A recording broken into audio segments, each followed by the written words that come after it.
The Minnesota Timberwolves have had a huge couple of weeks, and the only thing having maybe as big a couple of weeks as them is this channel. I wanted to give a huge shout out to everybody who has subscribed, liked, or even just stopped by for a view on my channel. In the last week alone, I've gained like 100 subs. I just hit 250 total subs, so a huge thank you to all the kind comments and support. So I wanted to take this opportunity to make a video specifically dedicated to the folks participating with these videos by giving a take on some of the most intriguing comments I've gathered so far. So let's get rolling with some of the comments. The first comment is regarding the idea of Anthony Edwards coming off the bench. Julio proposes a starting lineup of D'Angelo Russell, Malik Beasley, Anthony Edwards, Juan Hernangomez, and Karl Anthony Towns. Nathaniel counterpoints with the idea of Edwards maybe coming off the bench for the first month or two. And this idea of Edwards coming off the bench is being tossed around a lot amongst Wolves fans.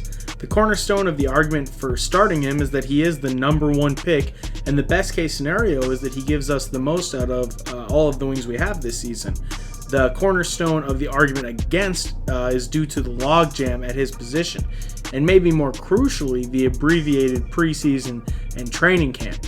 Edwards may not be familiar enough with our system by the time the season starts rolling. So does it benefit Edwards to come off the bench and acclimate over time, or to be forced to grow up and go and learn on the run with the starting lineup? Rubio Russell Edwards and Russell Beasley Edwards both sound like perfectly viable options for a backcourt, depending if we want to emphasize offense or defense. Either way, Anthony Edwards is in a very unique situation, and he's lined up for a very unique rookie season. Certainly one of the most bizarre ones for a #1 pick ever. And also keep in mind, we may not be done making moves. Though the season is just a few weeks away, there's always the chance we'll make a move and ship one of these wings out before the season starts. The next comment's a little bit dated because it was from the trade video that I made for the #1 pick. Junior points out, what about Jordan McLaughlin? He did well last season. Do we need to get a starting point coming off the bench with Holiday? Obviously, the Holiday trade package didn't happen as he is now a Milwaukee Buck. But either way, with us acquiring Ricky Rubio, it's still a similar situation for Jordan McLaughlin. J-Mac is a lot of fun. He provides a spark plug off the bench, and he always plays like he's got something to prove. He's proficient as a shooter, slasher, and a passer. J-Mac really does it all. And while he's by no means coming for Rubio or Russell's spot, I really like what he can add to our team in a pinch. J-Mac's biggest issue this coming season is that logjam of guards. Depending how Saunders balances Rubio and Russell, there might not be many spare minutes for another point guard. If we're starting Rubio and Russell but staggering them, there's just not going to be a lot of free minutes to have somebody else come in and run the point. Hopefully J-Mac makes the most of his opportunities this year though, and he can make a significant contribution to our campaign because hey, he is a lot of fun and he's a great story. He's got to be a great locker room guy. Anybody who can grind that hard to put himself in a position like this clearly is earning the respect of the people in the organization and the other guys in the locker room. Speaking of logjams, we've got plenty. And in reference to my Jarrett Culver video, Tom Allen says, if he's the gym rat Rosas claims he is, he should improve from a bust of a rookie season. However, his minutes will get cut with Edwards, Beasley, and Okogie playing the wing position too. And it's a great point. How will the minutes shake out on the wing? Edwards, Beasley, Culver, and Okogie are all guys vying for minutes at the 2 and 3 spots, as well as some fringe guys like Jake Layman, Jordan McLaughlin, and Jaden McDaniels, who all may factor in as well.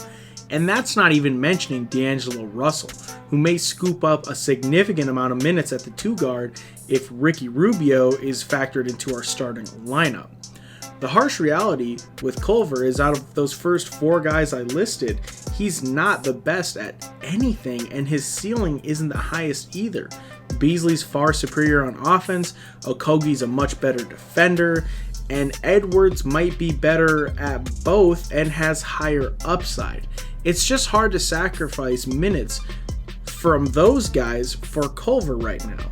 That being said, if Culver makes a huge leap going into his sophomore campaign, that story can definitely be changed. Plus, as more and more time goes by, the Culver at power forward situation kind of sounds reasonable as you look towards this ultra tiny small ball lineup that some Wolves fans have been theorizing. So in my Wolves Big Week video, I expressed some concerns about our starting power forward spot. And while I discussed Juan Hernangomez, Ed Davis, Jane McDaniels, as well as some potential free agent signings, one of which, Rondé Hollis-Jefferson, came true, many people pointed out in the comment section that I did not address third-year wing Jared Vanderbilt.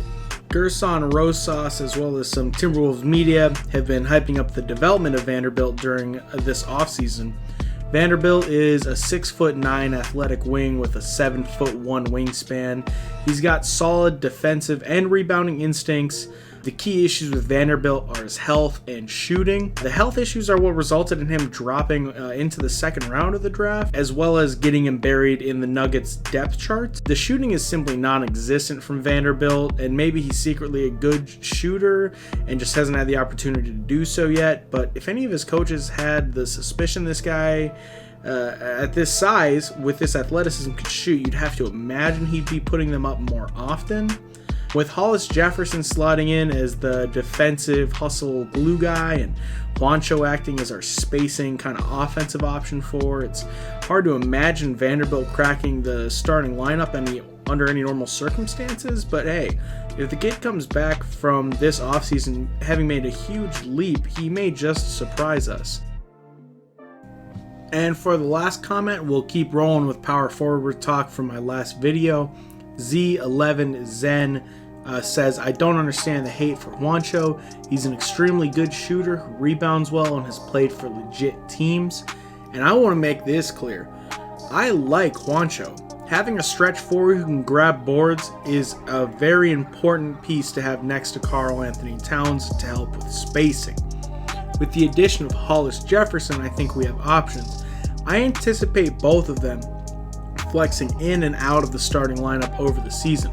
Rondé fits better in matchups where we need a physical, bruising defensive force, and Juan makes more sense when we need to give the offense a jolt and want to get the floor spaced out better. I like both guys for different matchups, and I really like that we have that flexibility. Plus, the discussion I had about Culver earlier, if we want to go small ball maybe, I think we've got a lot of options, and don't get me wrong, Juan's a good one for the right matchup. So that's going to do it for this comment response video. There's been tons of good discussion in the comment section, and I wanted to take some time to address these factors that are going to impact the upcoming season. So thanks again to everybody who has stopped by and given some love to the channel. If you have other topics you want to see addressed in one of my videos, put it in the comment section. It might get a full-length video, or if you guys like this format, I may do another comment episode in the future. But for now, stay lit, and thanks for watching. Oh, and I promise I won't forget Jared Vanderbilt next time. My bad.